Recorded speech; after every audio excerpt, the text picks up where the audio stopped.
Alrighty, now let's head over to the NBA playoffs, folks. The official regular season has wrapped up yesterday. We have a free day Monday, no games on today. Games start tomorrow with the play-in tournaments. So this is how the final standings have played out. In the Eastern Conference, 76ers are the number 1 seed. Nets are the 2 seed. Bucks the 3 seed. Knicks the 4 seed. Once again, give it up for the Knicks, man. 41 wins. 4th seed in the Eastern Conference. What a turnaround. Tom Thibodeau, we give you so much respect. Hawks at the 5th seed, Heat at the 6th seed, and then in the play-in tournament, we got the Celtics at the 7th seed, Wizards at the 8th seed, Pacers at the 9th seed, and the Hornets at the 10th seed. And in the Western Conference, the Jazz at the 1, Suns at the 2, Nuggets at the 3, Clippers at the 4, Mavericks at the 5, Blazers at the 6, and then for the play-in tournament in the Western Conference, Lakers at 7, Warriors at 8, Grizzlies at 9, and the Spurs the 10th seed. So we are going to walk through all the games, all the series, and determine who we believe is going to be the NBA championships before the playoffs have even started. So, before we get into that, we have to decide the play-in tournament winners. So, we got this up. We can start this bracket now. So, the first play-in game between the Celtics and the Wizards. Alrighty. We know the Celtics, they have a little bit of lackluster offense. Jaylen Brown's out for the season, so Evan Fournier and Kemba Walker both have to step up, and we really have been seeing spotty performances by Evan Fournier in the back half of the season ever since the trade line when he became an official Celtics. We have no problem, with Jason Tatum. He's going to get it done. We've got no problem with that. But for the first play-in game, I gotta give it up for the Wizards here, folks, truly. I think the Wizards beat the Celtics. They just go and get it done. Their backs have been against the wall ever since really the All-Star break. They had to go out and win the games, and they've been doing that. They fought their way up to that 8th seed. They were the 10th seed for the longest. They were outside looking into the play-in tournament for the longest. In this back half of the season, they got on their horse, beat the teams that they needed to. With only Russell Westbrook and Bradley Beal, I mean, they're just dogs out on the floor. They can go for the 30-plus points every single night. Where the Celtics, we can rely on Jason Tatum to get 30 points every single night, but who else is going to give us great production scoring-wise? Evan Fournier, little hit and miss. Kemba Walker, little not fresh, with a little bit of an injury here at the back half of the season, not playing all these games. So I'm going to have the Wizards beating the Celtics, which makes the Wizards the 8th seed here. We got to fill that in. So let's get up to here. Let's go to the East, and we'll fill in the Wizards at the number 7th seed. So the Wizards win, they beat the Celtics, and they claim the 7th seed. Now, the Celtics are not out of the playoffs. They just go to the second playoff game. So let's click the Celtics here. Even though they lost, just for how this bracket sets up, we have to kind of put them as the winner. So we can kind of click to see who wins in the next matchup. But we do have the Wizards winning, and they go off to the 7th seed.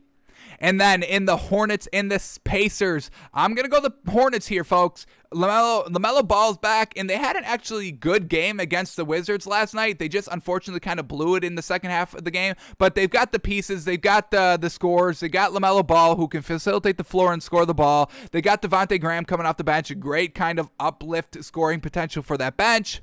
Terry Rozier still in the starting lineup. And then their bigs, I mean, we'll see if PJ Washington is going to stay at the 5 or if they move kind of, I don't see them moving Cody Zeller back in the starting lineup because he hasn't been in the starting lineup for a very long time, or if they move Bismack Biyombo back in the starting lineup. So whichever they do, they have more scoring potential against this Pacers team. Yeah, they got Sabonis, and Karis LeVert's kind of hit and miss. Ever since he moved over to the 1, it's kind of been a little bit better for LeVert, but the bench is really lackluster. Sabonis at the 5, having your best player at the 5, it does not work, folks. That's why Anthony Davis really couldn't get it done. That's where, Joel Embiid has really struggled until this season, until he got, help all around him. So I can't rely on the Pacers. So I'm going to have the Hornets beating the Pacers. And then now the Celtics and the Hornets, face off for the 8th seed, and I can't give that Hornets team another win here. I've got the Celtics beating out the Hornets. I do love this Hornets team, and I love to root for them, but ever since LaMelo Ball has came back, this Hornets team has not been the same team before the injuries of LaMelo Ball. up until this point. So they still have some nice shooters, but at the end of the day, I think if Jason Tatum doesn't win that game one, he steps it up and does whatever it takes. And it doesn't have to be that much because the Hornets don't have that good of a big, and the Celtics have decent bigs, Tristan Thompson and Robert Williams. I do like them better than the Hornets bigs. So the Celtics will be able to get it done. They'll be at home for that game, and the Hornets aren't going to be able to win on the road. So we will have the Celtics beating the Hornets. So the Eastern Conference play-in tournament, Wizards beat the Celtics, move to the 7th seed. Hornets beat the Pacers, and then the Celtics and Hornets face for that last 8th seed, and we got the Celtics taking the win there. So let's go back to our bracket and fill in the Celtics at the number 8th seed here.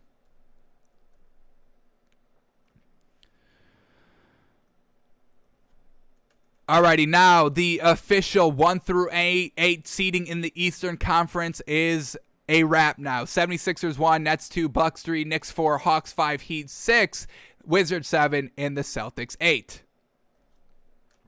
Alrighty, now let's do the same on the Western Conference playing tournament. So, first playing tournament versus the 7th and 8th seed, Lakers at number 7, Warriors at number 8. And this one is going to be an absolutely great game to watch. Probably will be the best playing tournament game of the season. And maybe if you want to get conspiratorial on it, did the NBA rig this so the playing tournament got numbers, viewers?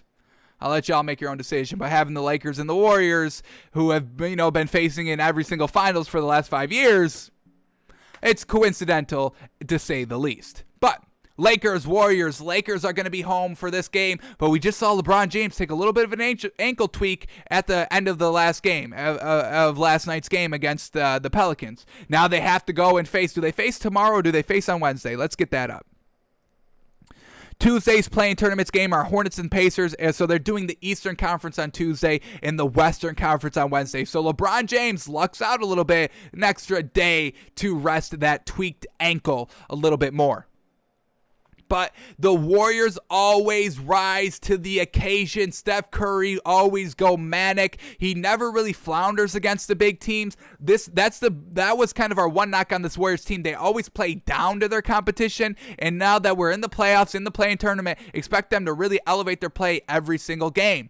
But this Lakers team has the beef down low, and that's where the Warriors are going to struggle. Kevon Looney and Draymond Green, they're bigs, against LeBron James, Anthony Davis, Andre Drummond. I mean, come on.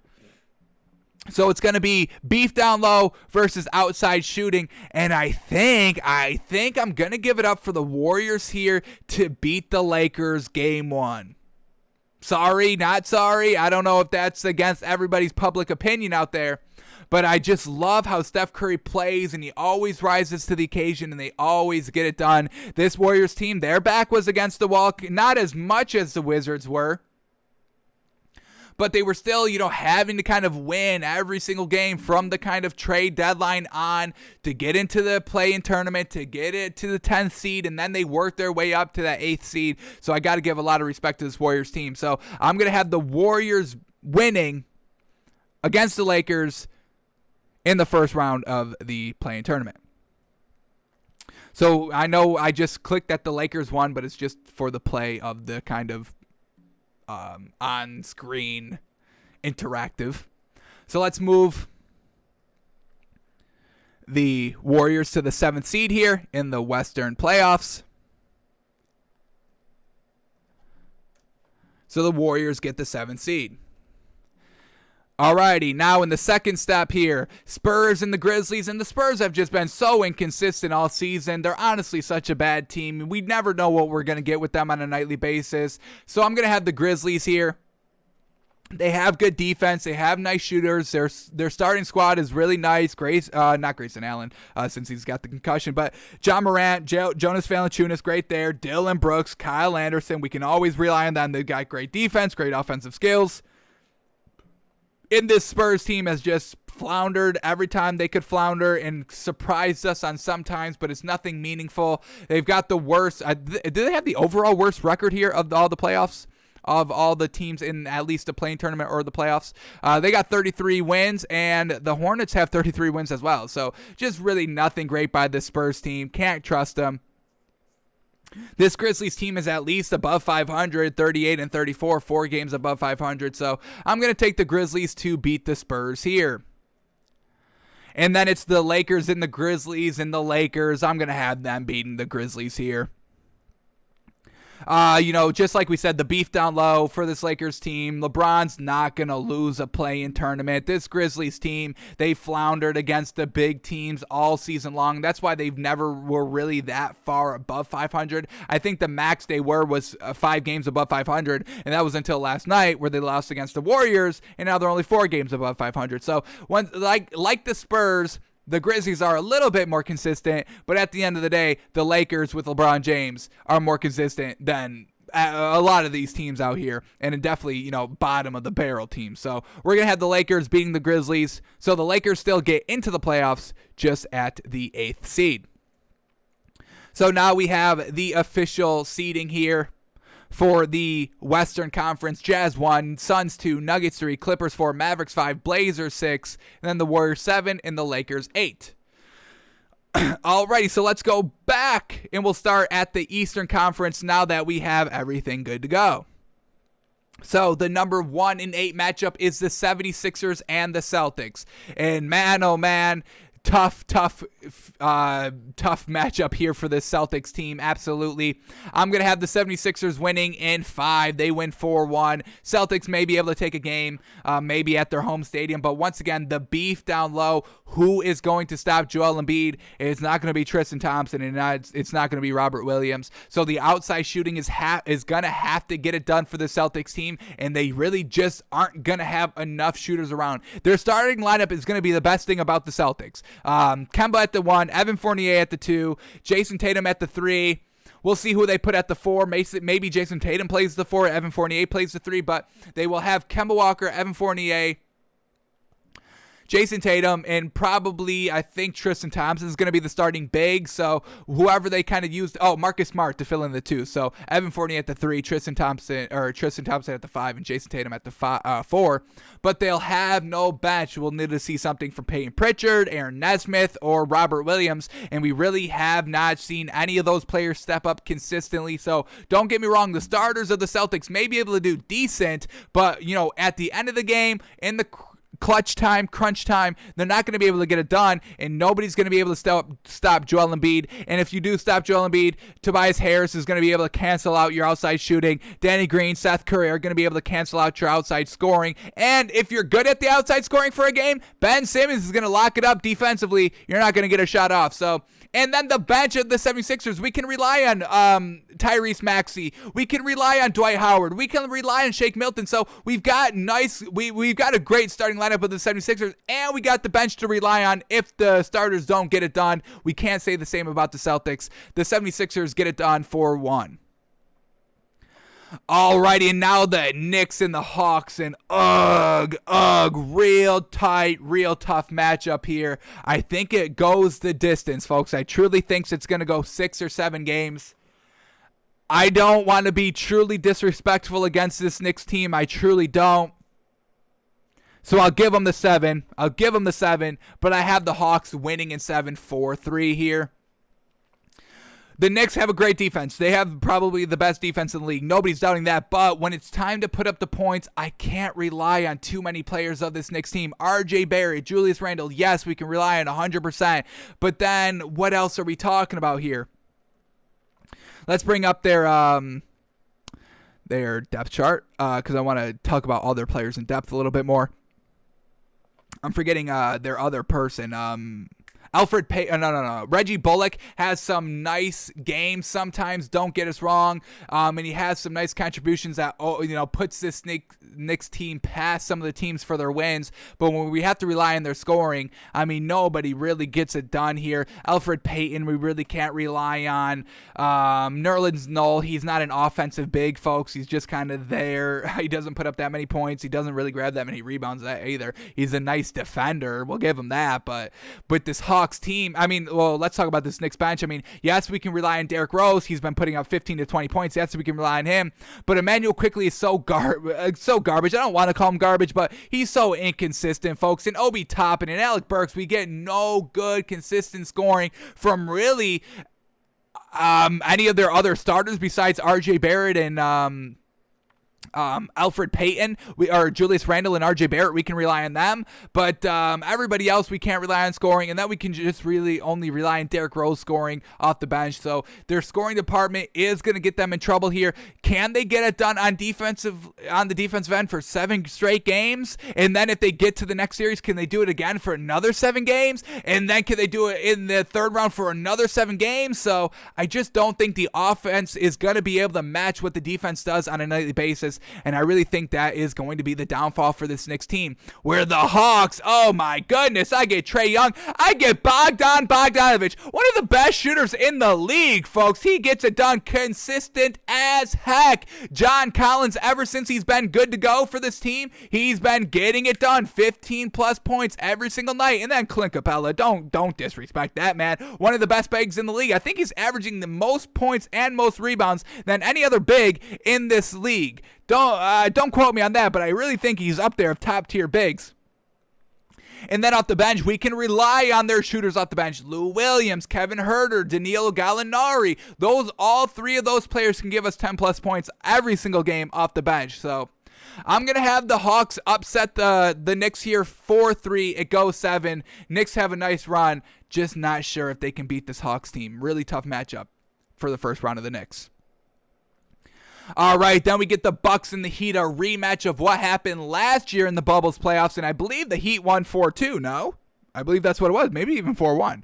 I know the Heat won, and kind of convincingly, but I don't see that repeating here this year, folks. I've got the Bucks winning in 5, 4-1 against this Heat team. This is the Bucks years, folks. Yes, sir. We just told you how many points they've been putting up. We've been loving it. Can we get that up? Let's see if we can get that up again. Let's go to this Bucks team schedule.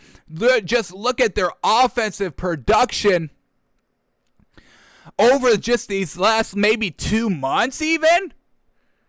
Consistent for the last 2 months. Last night, they only put up 112 points against Chicago. It was a meaningless game. They weren't even playing all their players. All right, but now we're talking 122 points, 142, 114, 125, 133, 135, 124, 117, 108, 136, 114, 104, 132, 124, 127, 115, 120, 130, 124, 119, 101, 121, 128, 127, 112, 105, 96. So, I mean, their last 900-point scoring game was March 27th. So, they are reliable consistently offensively, which is fantastic. Giannis was burying his head against that Nets team just a couple of weeks ago, putting up 40 points a game. Drew Holiday, we can rely on him. He's a fantastic facilitator for this Bucks team.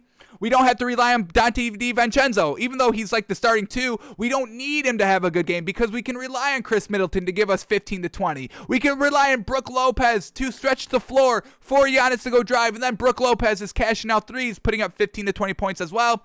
And then off the bench, Bobby Portis, Pat Connaughton, we can rely on all those players to get it done. And Giannis has seemed to be finally taking it upon himself to be the main offensive producer for this Bucks team, and they've been winning games, 3rd seed here in the Eastern Conference, and I don't think the Heat can keep up with it. This Heat team is not as good as they were shooting the ball last season. No more Victor Oladipo anymore, so it's really going to have to rely on Tyler Hero to step it up off the bench. Who's their other guy? It's Jimmy Butler and Jimmy Butler. It's not Goran Dragic. We always get consistent play out of those two, and even kind of Bam Adebayo, but everybody else, Duncan Robinson, Kendrick Nunn, it's just they've been doing nothing consistent here. Duncan Robinson is even struggling to put up like 10 plus points a game. He's taking maybe 5 threes a game and struggling to get that nice offense production. So this Bucks team, they're gonna lock it up. Revenge for last season, however you want to spin it. Bucks get it done easy peasy here, 4-1. And then the Wizards and the Nets. And I don't want to disrespect this Wizards team, but I'm going to have to disrespect this Wizards team. They're going to get swept, folks. No, I'll give them one. I'll give them one game here. I'll give them one. Maybe, Russell Westbrook has an extraordinary game to try to, get back at that Nets team of Kevin Durant and James Harden, for abandoning him and choosing Kyrie Irving over him. So maybe they steal one, but at the end of the day, the Wizards, They've got no big. The Nets don't have a big either, but they've got 3 dangerous shooters. The Wizards aren't going to be able to keep up scoring with this Nets team. The Nets still have Bruce Brown and Joe Harris and Landry Shaman if they need it. Where the Wizards, they've got Russell Westbrook, Bradley Beal, Davis Bertans, Rui Hachimura, Ish Smith maybe, if he's been doing good ever since, he's come back from the injury. But this Nets team at the end of the day, I don't know if the Wizards are going to be able to keep up pace with this. So, and once again, I think Russell Westbrook may be trying to do too much here to kind of really prove and really Russell Westbrook wants to be, the reason why they go out and beat this Nets team 100%. So, maybe he commits, 9 turnovers a game here in the series. We've seen him clean it up here these last kind of 2, 3, 4 weeks even.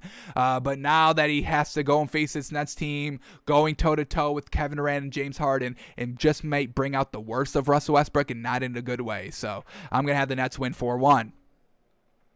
All right, then we get the 76ers and the Hawks, and I think this is going to be a good matchup here, a good playoff series. But I'm going to give it to the 76ers here 4-2. I think Clint Capella can decently handle, Joel Embiid down low if they need to, but just the outside shooting, I think the 76ers are going to be a little bit more consistent here than the Hawks. Ben Simmons, the defense of him, shutting down the Hawks offense a little bit. And Trae Young, yes, he's great, but he does go through some kind of, strides of games of just not getting it done offensively, not being that kind of points productor or facilitator of the floor that they need. I'm never not going to rely on Bogdanovich. Honestly, he's just so freaking great. But then Lou Williams out the bench, he hasn't really been that great for this Hawks team. He's been good for the Clippers, but he hasn't really been doing that great for this Hawks team. And Danilo Gallinari takes some games off. But now that they have to go and face the 76ers second round, I don't know if the Hawks are going to be that consistent here, especially going 7 games against that Knicks team.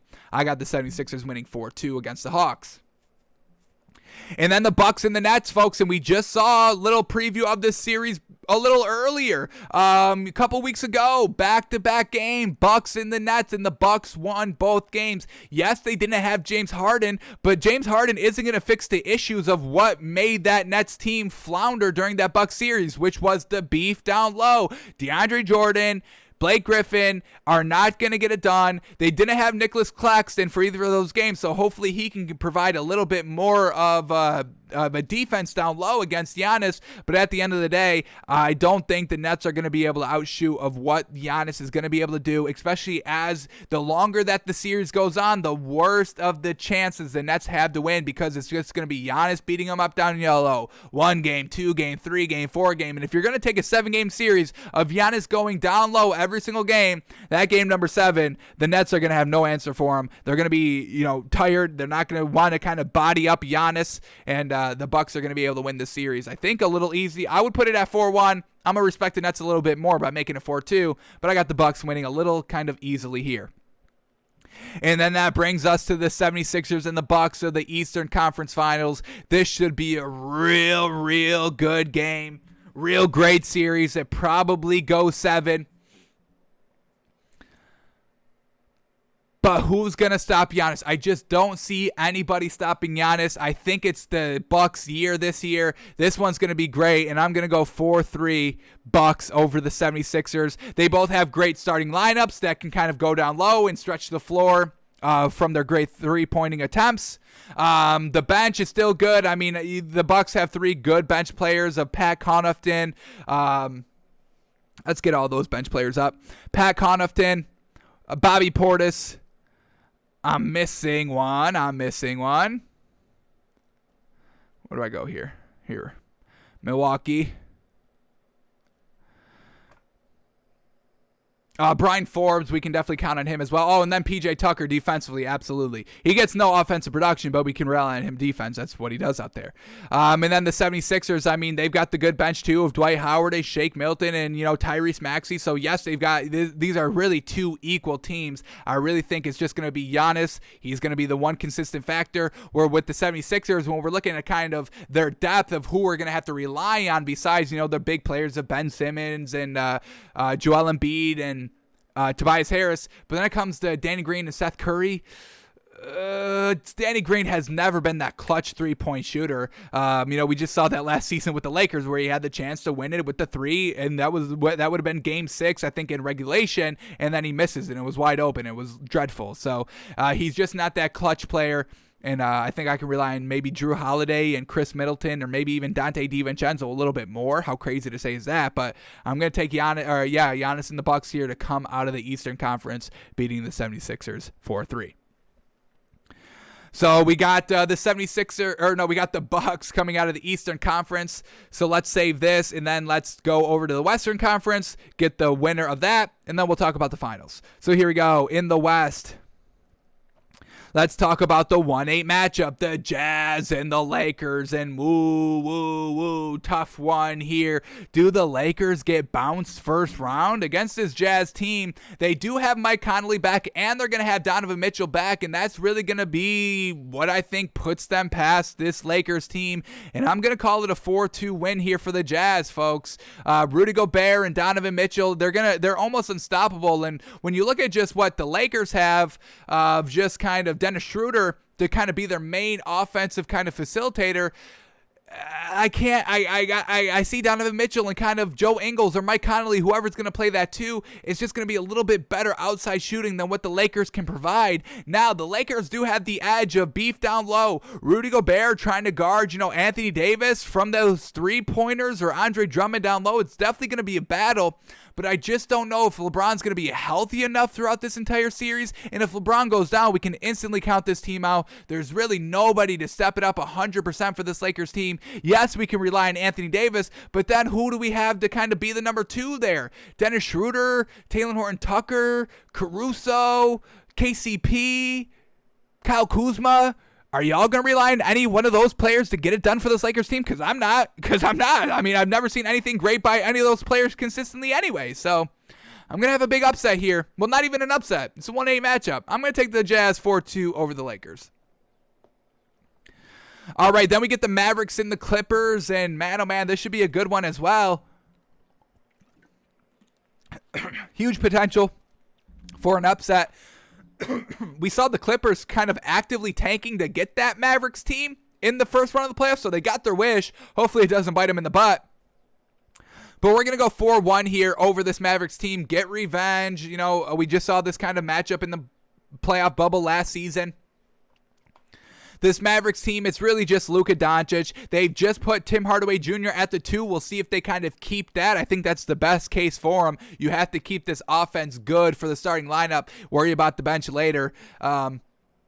Kristaps Porzingis is finally back, but can he stay healthy? Hopefully this is the year to stay healthy. But for this Clippers team, we get Kawhi Leonard and Paul George. I'm a big believer in this Paul George this year. We're hoping he doesn't bite us in the butt like he has done every single year he gets to the playoffs. But he's really been shoring it up this, especially in the back half of the season when it's just him out there. He's been having extraordinary games. They're getting Serge Ibaka back at the right time, another big for them. Reggie Jackson and Patrick Beverley. Reggie Jackson hopefully stays in the starting lineup. Patrick Beverley coming off the bench, but first round matchup here, Clippers get the win 4-1 over the Mavericks.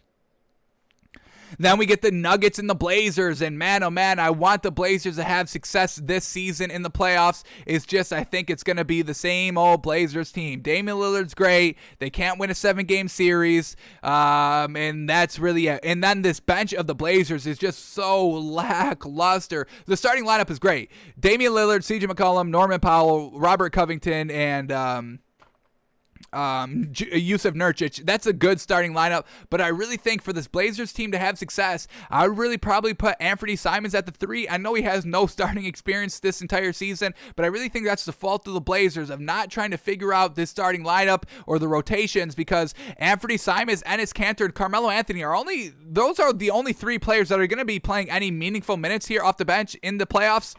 And we get no good offensive production. Carmelo Anthony's he wasn't as good as he was last year. He was consistent every single game last year. He has not been that consistent, especially in the back half of the season. First half of the season, he was good. He was great. Carmelo Anthony giving us those kind of 10 to 15 plus points off the bench every single night. Now here in the back half of the season, we can't rely on him. So the bench is going to be lackluster for this Blazers team.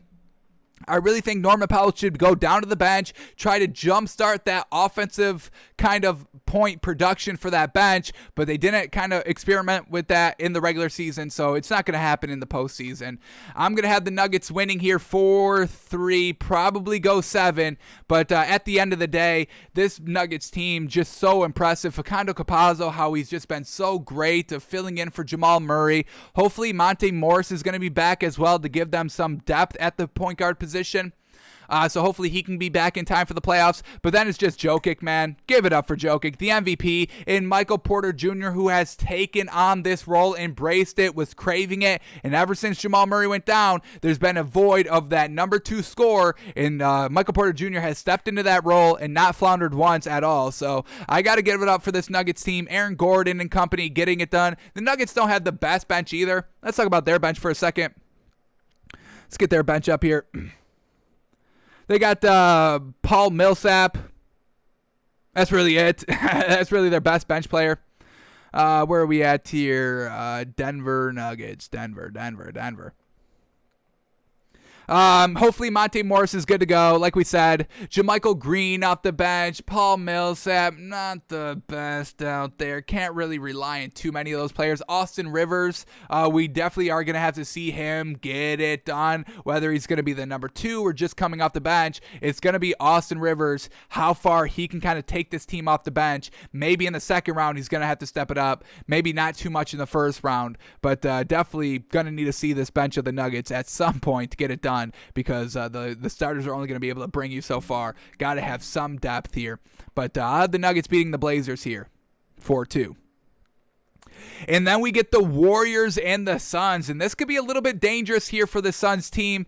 We've kind of spoke about their kind of scoring troubles. If it's not Devin Booker in some of their games, it's just a little kind of concerning and for the Suns team. So we can't really rely on too many players besides Devin Booker if they're not all on. We know Chris Paul can give us the 20 points a game, but it doesn't happen every single night. And if Devin Booker is not putting up 30 points a game, this Suns team is going to run into some bad days and some bad games out here.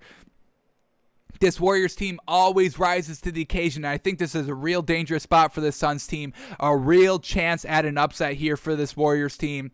DeAndre Ayton should be eating all day down low against the Warriors, but the Suns really don't run a lot of pick and roll with DeAndre Ayton. They really don't get him too much involved. I really think they should be getting him more involved in the offense here, and we really haven't seen that.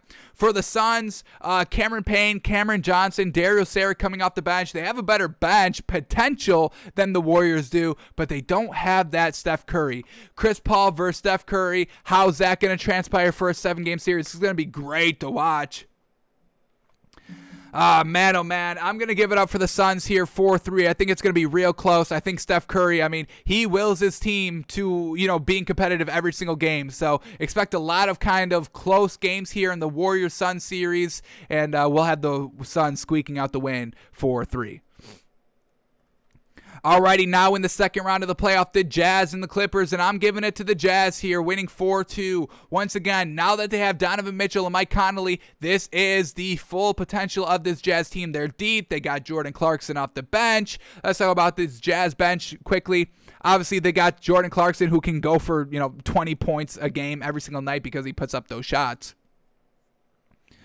But also off the bench, who are we looking at here? Joe Ingles, Georges Niang. Georges Niang had a couple of good games like two weeks ago, which earned him a starting lineup spot, and then he floundered in the starting lineup. But then he just put up 10 points off the bench last night. So Georges Niang can get it done off the bench. Jordan Clarkson, Joe Ingles, they've got nice bench pieces. And then just the starting lineup of Mike Conley and Donovan Mitchell and Bojan Bogdanovic, another big shooter of Bogdanovic. These Bogdanovic brothers, folks, they're the best shooters in the league, taking over the league by storm, truly going under the radar as well, not getting the kind of recognition they deserve. But folks, truly watch out for Bojan Bogdanovic and Bogdan Bogdanovic. They're absolutely fantastic. So I'm going to go the Jazz here. Once again, we're going to have to rely on Paul George to get it done, and we just have not seen that in the playoffs, so we can't really rely on him too much here, especially in the second round. I'm going to take the Jazz 4-2 over the Clippers.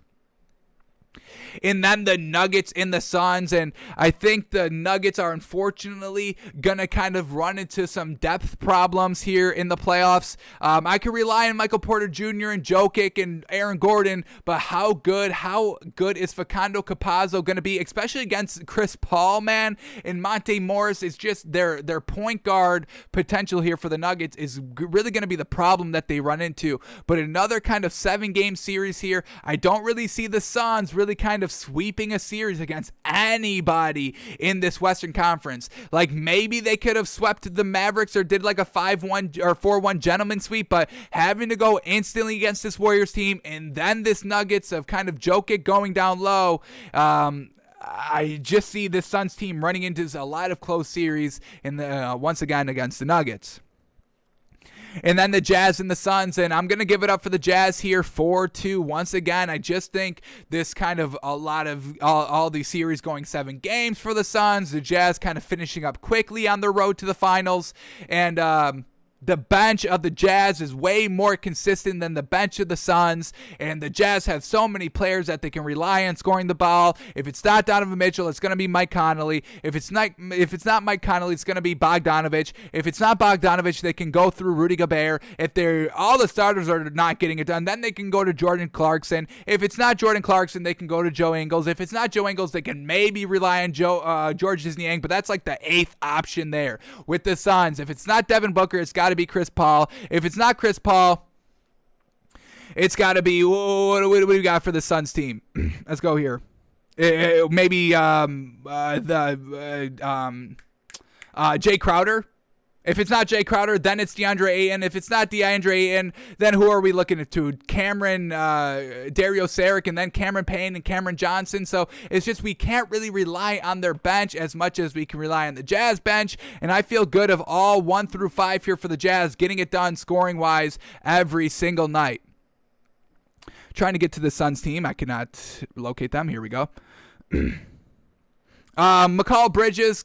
What is he putting up every single game? 13? I can't really rely on him. And like we said, Dario Saric and Cameron Payne and Cameron Johnson and Torrey Craig, we can rely on those players, but they all don't have good games together. It's like one of those 4 players will have like a 10-plus point night every single game, but then everybody else is floundering. So I just cannot rely too much on the Suns team besides Chris Paul and Devin Booker. So I'm going to go Jazz winning 4-2, getting to the finals, coming out of the West, and then it's going to be the Jazz versus the Bucks, and at the end of the day, Rudy Gobert is not going to be able to handle Giannis, and then also Brook Lopez. I mean, the beef down low here, plus the outside shooting. This Bucks team has it all. They've also got the bench, so I'm going to take it. Bucks winning 4-2 against the Jazz. Bucks winning the finals, folks. The Bucks are the champions. I'm telling y'all, this is the Bucks year. One of the most complete teams just for their